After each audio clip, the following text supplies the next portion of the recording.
আসসালামু আলাইকুম। কত পরিমাণ আমল করলে আপনি জান্নাতে যেতে পারবেন, এটা কি কখনো শুনেছেন?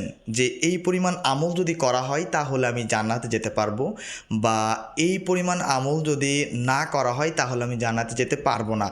এরকম কখনো হয়তো বা শোনেননি। আজকে বলি, শুনুন। রাসূল সাল্লাল্লাহু আলাইহি সাল্লাম বলেছেন, মান কানা আখিরু কালামিহি লা ইলাহা ইল্লাল্লাহ দাখালাল জান্নাহ। যে ব্যক্তির শেষ কথা হবে লা ইলাহা ইল্লাল্লাহ, সে ব্যক্তি জান্নাতে প্রবেশ করবে। এটা হচ্ছে ঈমানের সাথে জড়িত, অর্থাৎ জান্নাতে যাওয়ার বিষয়টা সম্পূর্ণ ঈমানের সাথে জড়িত রয়েছে। আপনার হাজার হাজার আমল থাকতে পারে, কিন্তু ঈমান নাই, তাহলে আপনি কখনো জান্নাতে প্রবেশ করতে পারবেন না।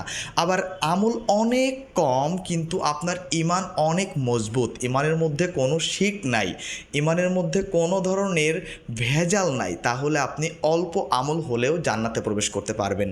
এই জন্য আমরা চেষ্টা করব আমাদের ঈমানের মধ্যে যেন কোনো প্রকারের শিরক না থাকে। আল্লাহ তাআলা আমাদের সকলকে সঠিক বুঝ দান করুক।